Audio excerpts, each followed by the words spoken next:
1898, a bloody revolution raged in Cuba. Trapped between the rebels and the repressive Spanish government, Cuban civilians caught the sympathy of America.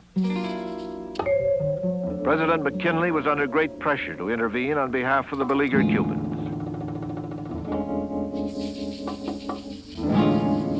American reporters like Stephen Crane wrote vivid accounts of suffering from Cuba, and the sensationalist journalism of publishers Joseph Pulitzer and William Randolph Hearst in their newspapers described Spanish atrocities and fanned the flames for a free Cuba. In January, President McKinley sent the battleship Maine to Havana to stand by to evacuate American citizens from the riotous country.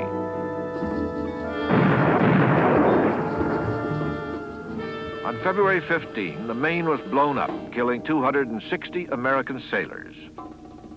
Hearst's New York Journal, which offered a $50,000 reward, blamed Spanish agents for the disaster. Headlines inspired an outbreak of war fever in the country. As Americans flocked to recruiting stations with a cry, "Remember the Maine," Congress supported McKinley's ultimatum demanding Cuba's independence. Spain refused and declared war on the United States. Assistant Secretary of the Navy Teddy Roosevelt cabled Commodore Dewey in Hong Kong to sail for the Philippines, attack the main Spanish fleet in Manila Bay, prevent it from reaching Cuba.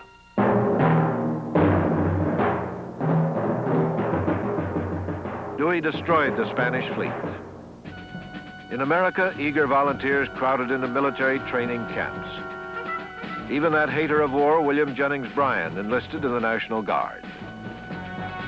The U.S. Army of 28,000 men was long on enthusiasm and short on training. The country was so anxious to enter the war that we sent thousands of green volunteers to Cuba to fill out the ranks.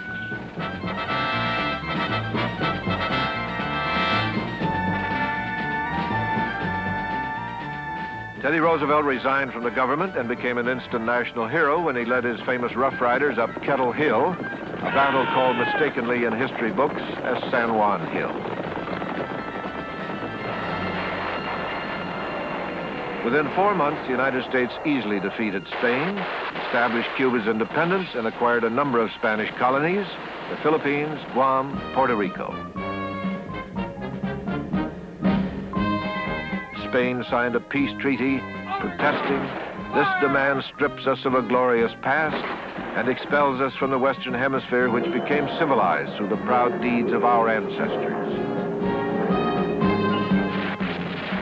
In an early film, Thomas Edison recreated the glorious war in the hills of New Jersey. It was all a great adventure to most Americans. Secretary of State John Hay wrote Teddy Roosevelt that it had been a splendid little war. By our decisive victory in this splendid little war, the United States served notice to the world that America was no longer a self-contained isolationist nation. During the 19th century, the expansion of the American empire from the Atlantic to the Pacific was called our manifest destiny. Our military interventions in the Caribbean and Central America during the early 20th century had been justified initially as the imperialism of righteousness. No matter what the euphemism or high-sounding phrase, for Latin Americans, our actions posed a threat to their sovereignty and supported their fears of the United States as a potential aggressor. Yankee phobia had become a deep-seated attitude that would be difficult to overcome in the period between the wars. The Spanish-American War impressed President Teddy Roosevelt with the need to control Latin American affairs. 30 years later, Franklin Delano Roosevelt would successfully reverse the interventionist philosophy of his distant cousin. We're in the Monroe Room of the State Department, named after President James Monroe, father of a sacred national dogma which has guided American foreign policy since 1823, the Monroe Doctrine. Briefly stated, the doctrine warned European nations not to extend their political influence or their colonies in the Americas. Such an intrusion would be considered dangerous to our peace and safety. In 1904, Teddy Roosevelt brashly transformed the Monroe Doctrine from a policy condemning intervention by European powers to one condoning intervention by the United States. He viewed the U.S. as an international police force to correct, in his words, the wrongdoings of uncivilized nations. This policy was called the Roosevelt corollary to the Monroe Doctrine. Teddy Roosevelt best summed up the real meaning when he said, "I've always been fond of the West African proverb, speak softly and carry a big stick. You will go far." Roosevelt's big stick pointed early on at Panama. He considered a transoceanic canal essential to commerce and national security. Colombia owned the Isthmus of Panama and rejected Roosevelt's offer to purchase the land. The frenetic Teddy was never one to accept a rebuff, particularly from a smaller neighbor. Roosevelt said in unprintable language that the Colombians were not behaving in a proper fashion and they were holding up the march of world civilization. So he determined that that would not be allowed to happen. The building of the Panama Canal was a result of complicated intrigue. It is generally agreed that the United States inspired a revolution that brought independence to Panama. The regime immediately completed an arrangement with Teddy Roosevelt allowing the canal to be built.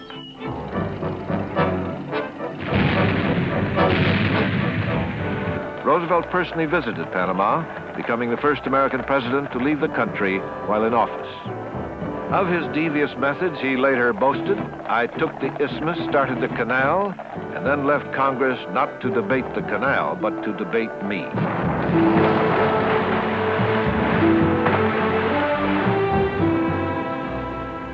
The excitement surrounding the opening of the Panama Canal obscured the chicanery involved in its acquisition. Built at a cost of $400 million, the price was even higher in diplomatic terms. Roosevelt's cowboy diplomacy created much ill will in Latin America and open hostility in Colombia. Roosevelt nevertheless considered the Panama Canal his greatest accomplishment in foreign affairs. In Roosevelt's terms, in the terms and the context of his age, he behaved in a morally justifiable manner. Today, we'd have trouble with that kind of behavior, and I think most of us would agree that it was at best shady, and that it probably would violate the rules of the game by which we think the United States plays today. 70 years ago, Roosevelt was behaving the way other nations behaved, so in that sense, historical perspective is necessary. When Woodrow Wilson became president in 1913, his most pressing foreign policy problem was Mexico's revolution. A 30-year dictatorship was under attack for its oppression of Mexico's 15 million landless, poverty-stricken peasants. The revolution was led by a young reformer, Francisco Madero, who wanted to end foreign privileges and give Mexico back to the Mexicans. The revolution succeeded, but Madero was betrayed by his leading general, Victoriano Huerta, who led a military coup. Madero was murdered in prison. Huerta proclaimed himself president of Mexico. Huerta was supported by the Mexican aristocracy and wealthy foreign investors who financed his regime, many of them American. William Randolph Hearst owned land there reportedly the size of Rhode Island. Mexico's copper and silver mines attracted heavy American investment. President Wilson, against the advice of his cabinet, refused to recognize the Huerta regime, calling it a government of butchers.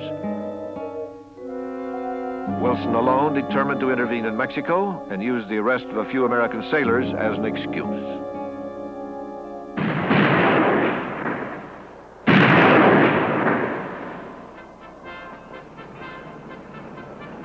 Wilson sent Marines to Veracruz. Besides humiliating Huerta, Wilson made arms available to Carranza and Pancho Villa, who overthrew Huerta. So in Mexico, Wilson is trying to be a school teacher, and he's got a very recalcitrant child. And that language, I think, is instructive in understanding what you refer to as the moral tone of Wilson's policy. Mexico to Wilson was a child to be educated in the benefits of truth and beauty.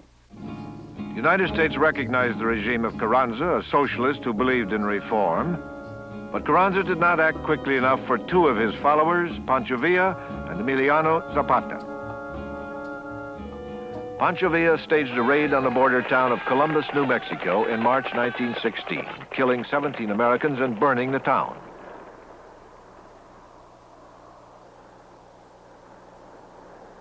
Villa had two goals. One, to involve his rival Carranza in a war with America. Second, to dramatize his contempt for foreigners. President Wilson again sent American troops into Mexico, this time to pursue Pancho Villa's raiders. The American punitive expedition was under the command of General John Pershing.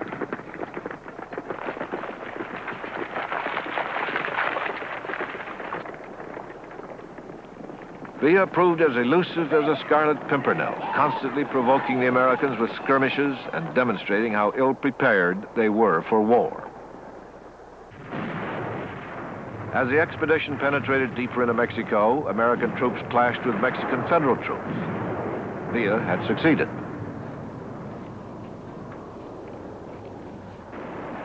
Wilson had averted war against Carranza's army, principally because Pershing's forces were needed for America's entry into Europe's war.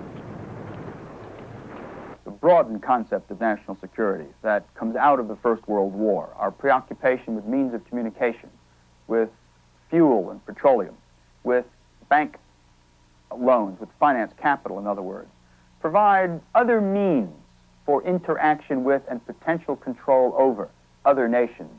In a sense, then, the private sector becomes an agency of the nation itself. And there is an interweaving of economic activity and government interest, which is very hard to separate.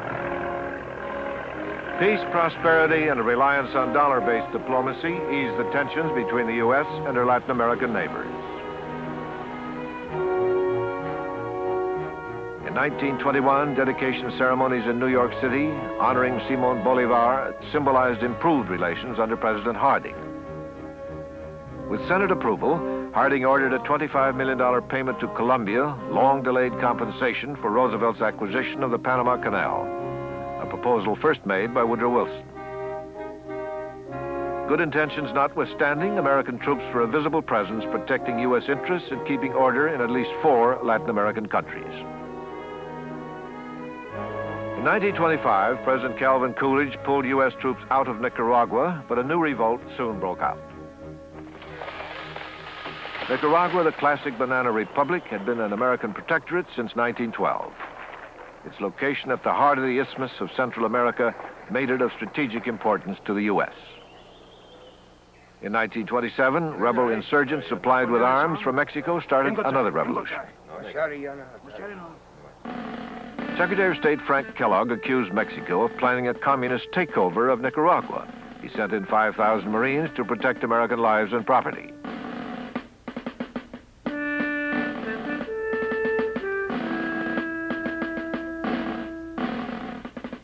The president finally sent former Secretary of War Henry Stimson to Nicaragua to clean up the mess, in his words, and mediate a truce.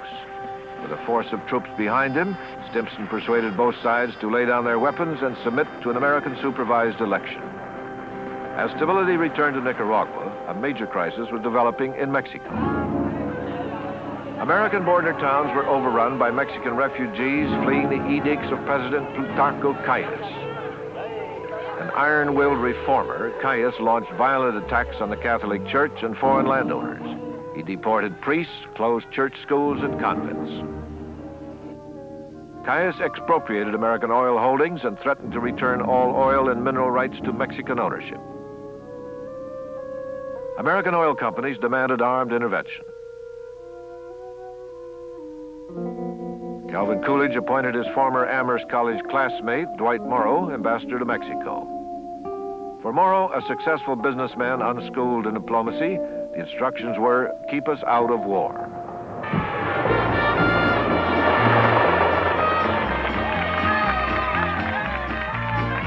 Morrow's son-in-law happened to be Charles Lindbergh, already an international hero.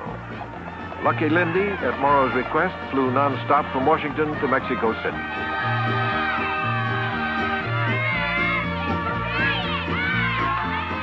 With Lindbergh on the scene, Morrow fashioned the beginnings of the solution of the crisis.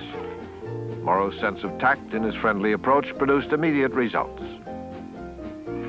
Morrow persuaded Calles to slow down his land seizure program and end his violent anti-Catholic crusade. He established a solid friendship with President Calles, meeting him frequently on a face-to-face basis, even giving him a ride in Lindbergh's airplane. After Lindbergh left, the oil companies were partially compensated and relations were vastly improved.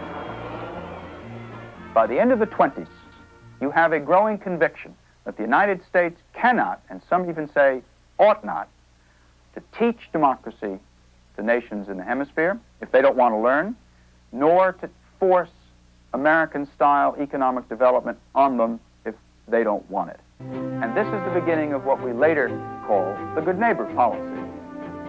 The origin of the good neighbor policy can be traced to the 7-week goodwill tour of President-elect Herbert Hoover in November of 1928.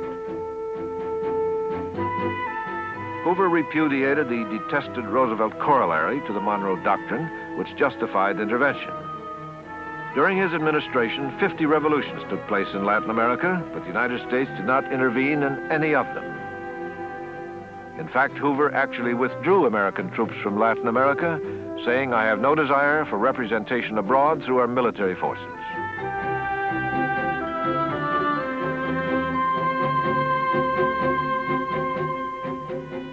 Hoover acted in good faith and kept his word. As this 1930 cartoon implies, he was greatly appreciated in Latin America. During Hoover's administration, however, the Depression tarnished much of the effect of his liberal policies toward Latin American internal affairs. Our relations with our neighbors grew worse because American protective tariffs, economic nationalism, closed U.S. markets to Latin American trade. Once again, we incurred the hostility of the countries south of our border. Hoover's successor, Franklin Roosevelt, formalized the good neighbor policy and made it seem to be his own. In the field of world policy, I would dedicate this nation to the policy of the good neighbor. In his inaugural address, FDR baptized, publicized, and glamorized the words, good neighbor. The neighbor who resolutely respects himself, and because he does so, respects the rights of others. Secretary of State Cordell Hull said pessimistically, our inheritance of ill will was grim. FDR and Hull improved relations with Panama by renegotiating the Panama Canal Treaty. The new treaty gave Panama commercial rights in the canal zone, but did not resolve the sovereignty question. The treaty was signed in 1936, but was not approved by the Senate until 1939, when Panama finally agreed to allow the United States to defend the canal in emergencies. The turning point for the good neighbor policy came in December 1933 at the Montevideo Conference. Secretary of State Cordell Hull was committed to the principle of non-intervention. Aware of Latin American distrust, he convinced America's most belligerent antagonist, Argentina, and her foreign minister, Saavedra Lamas, to introduce a non-intervention resolution which declared no state has the right to intervene in the affairs of another. Hull seconded the resolution. Saavedra Lamas later won the Nobel Peace Prize. Many thought the adroit Hull really deserved it for inspiring the Lamas proposal.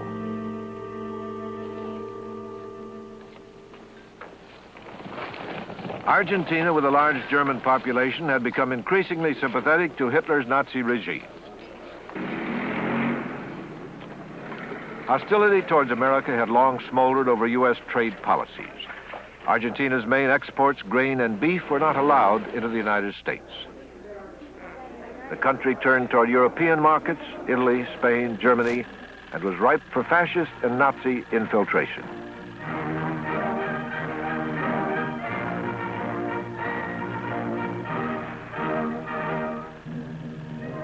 The German community held tightly to its links with the fatherland.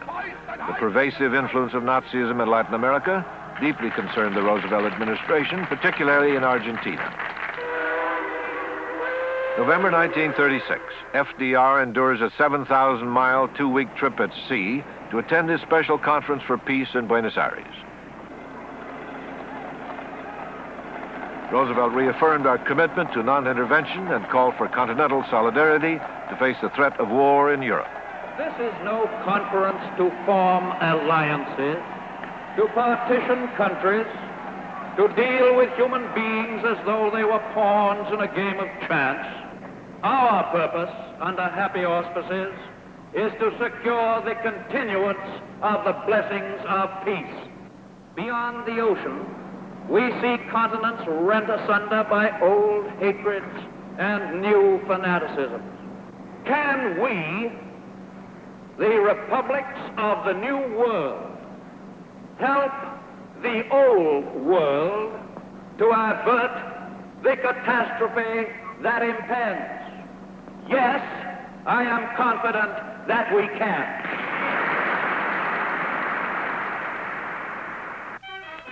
The accomplishments of Buenos Aires were even celebrated in song. We understand that the president had just been on a visit to Brazil and the Argentine, with Mr. Cordell in attendance, where they took part in a peace conference to stop war and atrocity and make the world safe for democracy, the greatest event of the century in the interest of suffering humanity. Cynics have argued that the good neighbor policy is nothing but a form of the United States protecting itself from potential enemies in the hemisphere. And indeed, there may be an element of that, of very self-interested policy lying behind the good neighbor attitude. But there is no doubt, in my mind at least, that the United States did succeed in winning the friendship of many countries in Latin America as a result of the good neighbor policy. The hemisphere drew even closer together at the Lima Conference of '38, after France and Britain gave Czechoslovakia to Hitler at Munich. But there must not be a shadow of a doubt anywhere as to the determination of the American nations not to permit the invasion of their hemisphere by the armed forces of any power or any possible combination of power. Let no one doubt for a moment that so long as the possibility of armed challenge exists, the United States will maintain adequate defensive, military, naval, and air establishment. We are working together, 21 republics, in a friendly spirit, in understanding, with a desire to really accomplish a permanent solidarity. The threat of war in Europe had drawn us closer together than ever before. From Hitler's occupation of the Rhineland in 1936 to the Munich crisis of '38, we edged slowly toward greater unity and cooperation. Finally, after the Second World War began in Europe, we achieved hemispheric solidarity, Argentina excepted. It came because of a threat from outside, Nazi aggression in Europe. In all the years before, we could not achieve it ourselves. That demonstrates the difficulty of getting immediate results in foreign affairs. Each accomplishment is an evolutionary process building on what came before.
Independence. Spain refused and declared war on the United States. Assistant Secretary of the Navy Teddy Roosevelt cabled Commodore Dewey in Hong Kong to sail for the Philippines, attack the main Spanish fleet in Manila Bay, prevent it from reaching Cuba.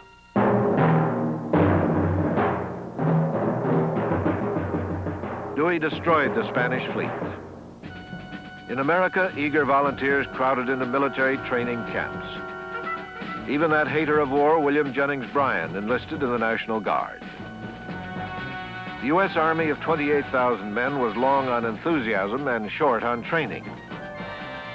The country was so anxious to enter the war that we sent thousands of green volunteers to Cuba to fill out the ranks.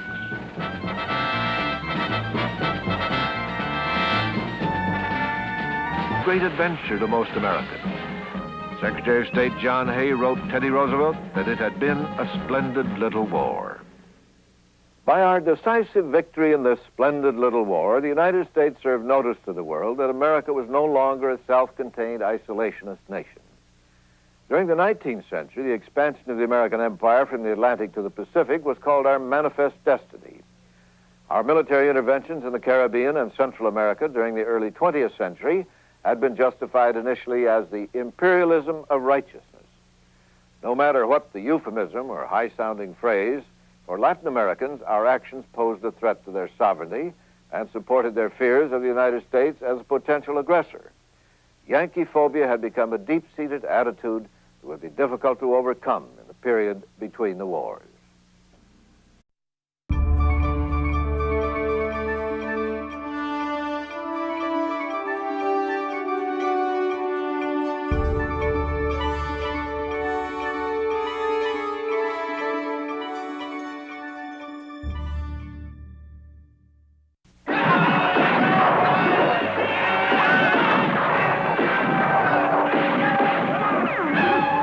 In 1898, a bloody revolution raged in Cuba. Trapped between the rebels and the repressive Spanish government, Cuban civilians caught the sympathy of America.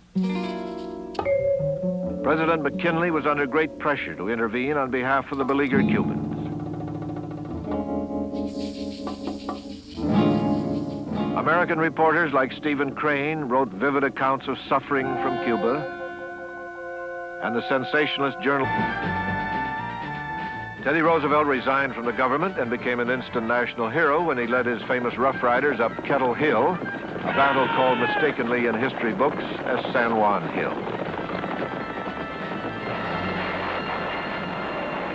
Within 4 months, the United States easily defeated Spain, established Cuba's independence, and acquired a number of Spanish colonies, the Philippines, Guam, Puerto Rico.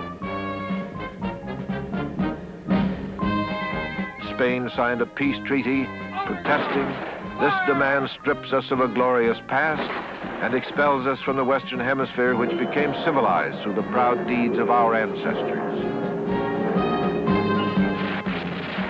In an early film, Thomas Edison recreated the glorious war in the hills of New Jersey. The realism of publishers Joseph Pulitzer and William Randolph Hearst in their newspapers described Spanish atrocities and fanned the flames for a free Cuba. In January, President McKinley sent the battleship Maine to Havana to stand by to evacuate American citizens from the riotous country.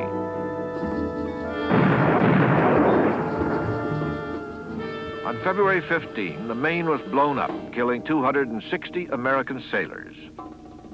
Hearst's New York Journal, which offered a $50,000 reward, blamed Spanish agents for the disaster.